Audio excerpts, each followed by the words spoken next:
Que Deus nos abençoe nesse dia, dia 8 de novembro de 2025. Vem, Senhor, acampar com seus anjos. Nós te autorizamos, Senhor, a ser o Senhor de nossas vidas. Vem, Senhor, com o vosso Espírito, nos ensinar a superar as dificuldades de hoje.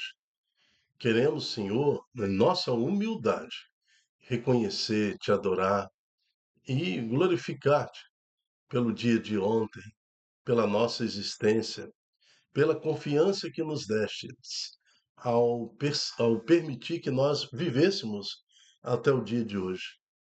Então, Senhor, nós te entregamos todas as nossas dificuldades deste dia, problemas financeiros, problemas emocionais, toda a nossa angústia, toda a nossa insegurança, queremos colocar em tuas mãos. Vem, Senhor, nos ensinar a andar nas dificuldades, a caminhar, Senhor, nesse vale tenebroso. Vem, Senhor, nos guiar com a sua luz de sabedoria, para que possamos superar hoje as dificuldades de hoje, sejam elas também de doença, de superação. Então, nós confiamos em Ti, Senhor, e te agradecemos e te louvamos, confiando a Ti também o nosso futuro. Estamos reunidos em nome do Pai, do Filho, do Espírito Santo. Amém. 31ª semana do tempo comum, sábado, cor litúrgica verde. Santo do dia, São Deodato I, o pontífice que guiou os cristãos em épocas difíceis. Isso no início aí do século VII, ano 615, foi terrível para Roma, porque o Império Romano estava totalmente despedaçado, totalmente às beiras da destruição, né? E isso na realidade do Ocidente. A realidade do Oriente, o Império Romano estava ali em plena construção e querendo seguir paralelamente com a Igreja Católica, lá em Constantinopla. Então, eles fizeram a teoria dos dois únicos, né, que eram o imperador e o Papa. Então, como o Papa não quis ir para lá e permanecendo em Roma, né, então houve meio que uma cisão, né, eles inauguraram lá uma fase de um segundo Papa lá no Oriente. E uma perseguição muito grande, porque havia intriga e brigas entre Oriente e Ocidente a nível político dos imperadores. Então, nessa situação é que surge aí Papa Deodato I, né? Ele que sucede o Papa Bonifácio IV em 19 de outubro de 615. O nome Deodato significa dado por Deus, entregue a Deus. Então, em Roma, o Papa não era somente Papa, mas ele passava a ser chamado de pai, papai, porque ele também era o guia civil, o juiz supremo, o magistrado, a garantia da ordem, que não haveria a perseguição política.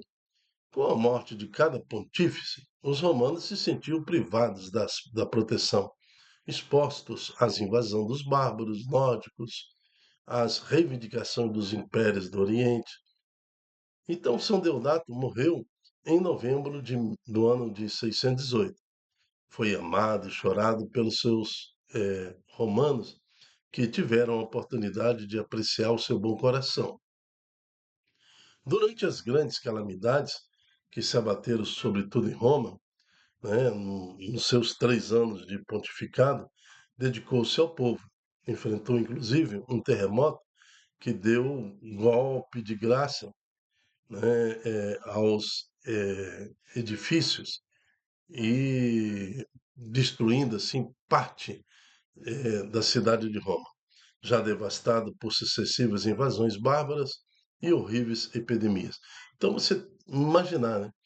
Povo já pobre, destituído do cuidado político, ainda por cima terremoto, destruição, doença. É nesse cenário, então, que São Deodato I exerceu o seu pontificado. São Deodato, rogai por nós. Vamos preparar então o nosso coração para acolhermos a palavra do Senhor. Leitura da carta de São Paulo aos Romanos. Irmãos, saudai Prisca e Áquila, colaboradores meus em Cristo Jesus, os quais expuseram a sua própria vida para salvar a minha. Por isso, eu lhes sou agradecido, não somente eu, mas também todas as igrejas do mundo pagão. Saudai igualmente a igreja que se reúne na casa deles. Saudai meu muito estimado Epêneto, que faz parte dos primeiros frutos da Ásia para Cristo. Saudai Maria, que trabalhou muito em proveito vosso. Saudai Andrônico e Júnias, meus parentes e companheiros de prisão, apóstolos notáveis e que se tornaram discípulos de Cristo antes de mim. Saudai Ampliato, a quem estimo muito no Senhor. Saudai Urbano, nosso colaborador em Cristo, e meu caríssimo Estaques. Saudai-vos uns aos outros com o beijo santo. Todas as igrejas de Cristo vos saúdam. Saúdo-vos eu, Tércio, que escrevo esta epístola no Senhor. Saúdo-vos Caio, meu hóspede e de toda a igreja. Saúdo-vos Erasto, tesoureiro da cidade, e o irmão Quarto. Glória seja dada àquele que tem o poder de vos confirmar na fidelidade ao meu evangelho e à pregação de Jesus Cristo, de acordo com a revelação do mistério mantido em sigilo para sempre. Agora este mistério foi manifestado, e mediante as escrituras proféticas, conforme determinação do Deus eterno, foi levado ao conhecimento de todas as nações, para trazê-las à obediência da fé. A Ele, o único Deus, o sábio, por meio de Jesus Cristo, a glória, pelos séculos dos séculos. Amém. Palavra do Senhor. Graças a Deus. Salmo responsorial, Salmo 144. Bendirei o vosso nome pelo século, Senhor. Todos os dias haverei de bendizer-vos, e de louvar o vosso nome para sempre. Grande é o Senhor e muito digno de louvores, e ninguém pode medir sua grandeza. Bendirei o vosso nome pelo século, Senhor. Uma idade conta a outra vossas obras, e publica os vossos feitos poderosos. Proclamam todos o esplendor de vossa glória, e divulgam vossas obras portentosas. Bendirei o vosso nome pelo século, Senhor. Que vossas obras, ó Senhor, vos glorifiquem, e os vossos santos com louvores vos bendigam. Narrem a glória e o esplendor de vosso reino, e saibam proclamar vosso poder. Bendirei o vosso nome pelo... Proclamação do Evangelho de Jesus Cristo segundo Lucas. Glória a vós, Senhor. Naquele tempo disse Jesus aos seus discípulos: usai o dinheiro injusto para fazer amigos, pois quando acabar, eles vos receberão nas moradas eternas. Quem é fiel nas pequenas coisas, também é fiel nas grandes, e quem é injusto nas pequenas, também é injusto nas grandes. Por isso, se vós não sois fiéis no uso do dinheiro injusto, quem vos confiará o verdadeiro bem? E se não sois fiéis no que é dos outros, quem vos dará aquilo que é vosso? Ninguém pode servir a dois senhores, porque ou odiará um e amará o outro, ou se apegará a um e desprezará o outro. Vós não podeis servir a Deus e ao dinheiro. Os fariseus, que eram amigos do dinheiro, ouviam tudo isso e riam-se de Jesus. Então Jesus lhes disse: vós gostais de parecer justos diante dos homens, mas Deus conhece vossos corações. Com efeito, o que é importante para os homens é detestável para Deus. palavra da salvação. Glória a vós, Senhor. Lógico que o entendimento do evangelho de hoje, à luz do evangelho de ontem, torna fácil a compreensão. Que no evangelho de ontem, Jesus falava do servo infiel, aquele que roubava o patrão e, para não passar fome, e achando-se velho demais para ficar pedindo ou cavando buraco, trabalhar, ele pegou o dinheiro do patrão e dividiu entre os credores, né, do patrão. Então, quem devia 100, ele anotava 50 e fazia amizade com o dinheiro do patrão. Assim, quando o patrão mandou ele embora, ele estava bem, fez amigos, né, para ser sustentado aí por um tempo. Então, Jesus está falando, ó, os filhos do mundo são hábeis, né? Eles têm habilidade, eles são mais inteligentes, né? Mais ágeis na movimentação das coisas do mundo, do dinheiro do mundo. E os filhos de Deus não são tão ágeis assim. Gostaria que os filhos de Deus fossem também filhos da luz, fossem espertos, tão espertos como o filho do mundo, no sentido de administrar as coisas do mundo, né? Então, porque o administrador das coisas mundanas, ele se dá corpo e alma para o objetivo que ele tem. E às vezes os filhos da luz, eh, eles são meio descompromissados com a causa do evangelho, né? Por qualquer motivo que seja, o mínimo que seja, desmarca a reunião, não vai no encontro, deixa de frequentar a igreja, não tem compromisso com a causa, né? Às vezes pertence à igreja como se pertencesse a um clube de tênis, de piscina, é como se fosse um clube, né? Então, a pastoral, o movimento, o serviço que eles servem é um clube, porque chegou uma visita em casa, já não vai. Chegou um filho de viagem, já não vai também para nenhuma reunião. Não há compromisso. Já os filhos do mundo, quando administram as coisas mundanas, eles não querem nem saber. Ninguém vai deixar de trabalhar porque chegou um parente em casa. Ninguém vai deixar de ir para o serviço porque o filho vai fazer vestibular. Mas, quando se trata das coisas de Deus, esses são os motivos pelos quais os filhos da luz deixam de cumprir seus compromissos. São desculpas assim terríveis. Quem está na liderança de algum serviço na igreja, quem coordena algum serviço na igreja que depende de servos, que depende de agentes, né? Você vai entender o que eu estou falando. Os motivos são terríveis, mas são assim simplesmente inúteis. São de coisas do mundo que se deixa de atender uma demanda espiritual na igreja. E o evangelho de hoje fala isso. Usai o dinheiro injusto para fazer amigos. Ou seja, a exemplo do administrador infiel que usou o dinheiro do mundo e fez amigo. Então, nós também temos que toda o numerário, toda a soma de dinheiro que Deus nos confiar nesse mundo, através da nossa profissão, herança, ou o que quer que seja, né?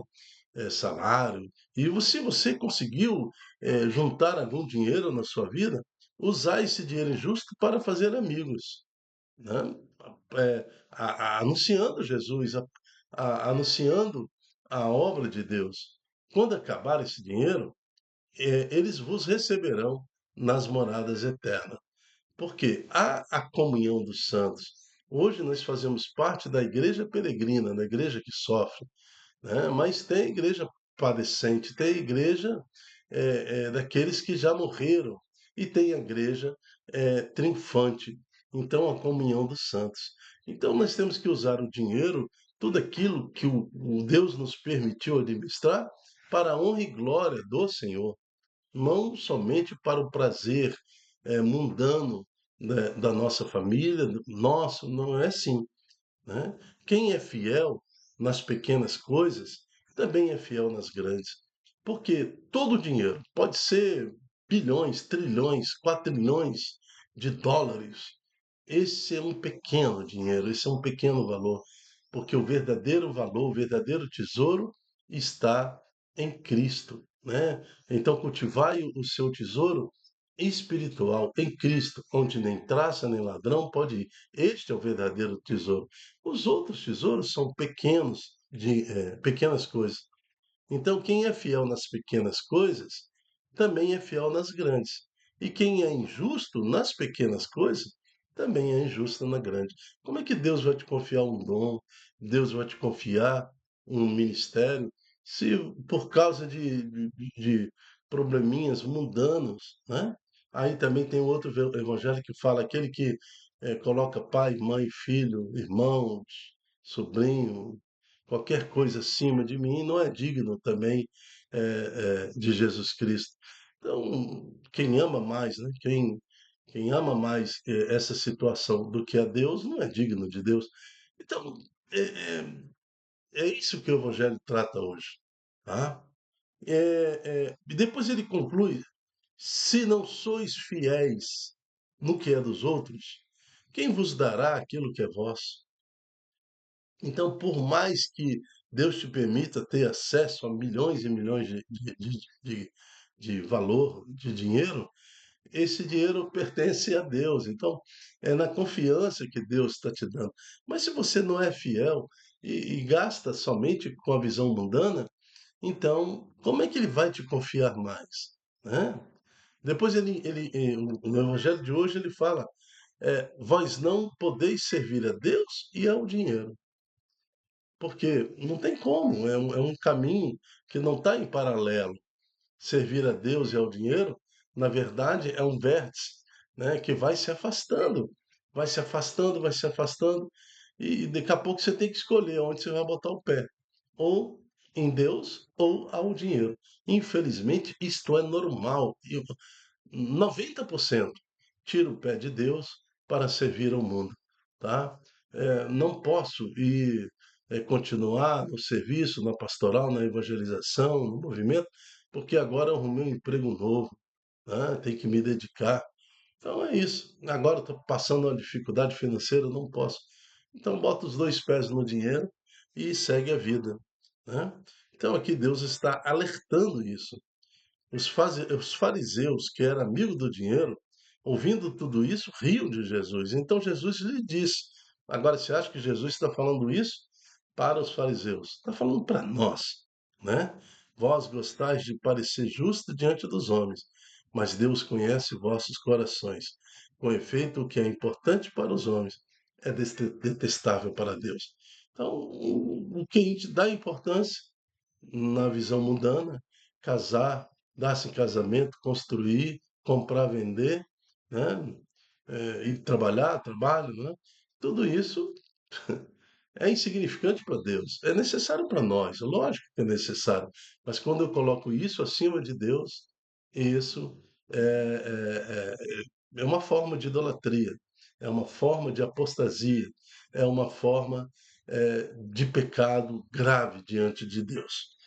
Então, assim, na primeira leitura, nós vamos ver que Paulo cita vários nomes, desde Priscila e Áquila, né, Maria, desde vários outros, Erasto, vários outros são citados em agradecimento, capítulo 16 é o final da carta aos Romanos.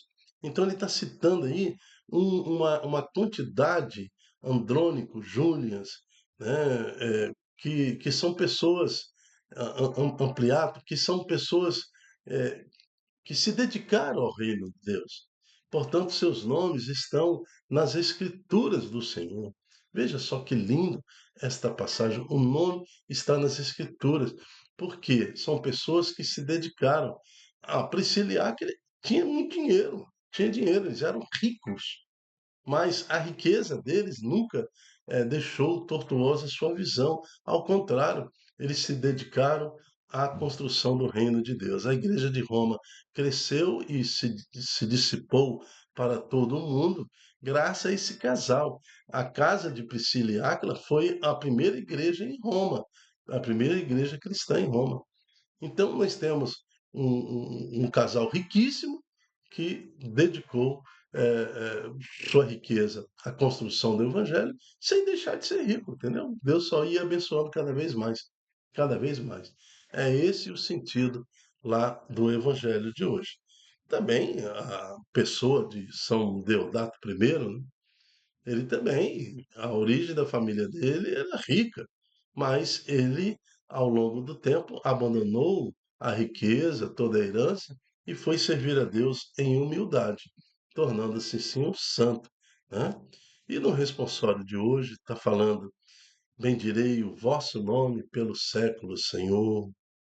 Uma cidade conta a outra a vossas obras, vossos feitos poderosos, proclamam todos o esplendor da vossa glória e divulgam vossas obras para sempre.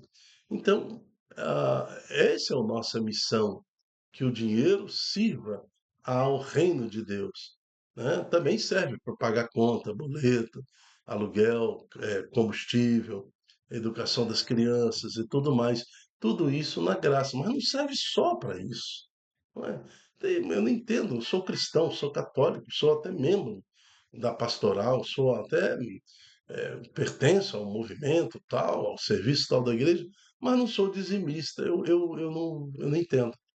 Então, se não é dizimista, você ainda não está servindo a Deus com seu dinheiro, né? Você ainda não é fiel no pouco. E como Deus vai derramar sobre você mais graça, mais bênção, confiando-lhe mais. É isso, então, que a liturgia de hoje quer nos passar nesse momento. Eu me chamo Dilton Góes. A reflexão do dia é um programa diário com o objetivo de revelar para nós o que o Senhor quer falar à igreja através da liturgia da palavra. E analisando o Santo do Dia, a primeira leitura, o Salmo responsorial e o Santo Evangelho, o Senhor tem nos pedido então para sermos mais comprometidos com o reino de Deus, com a proclamação do Evangelho. Que Deus nos abençoe no dia de hoje. Até a próxima, se Deus quiser. Tchau, tchau.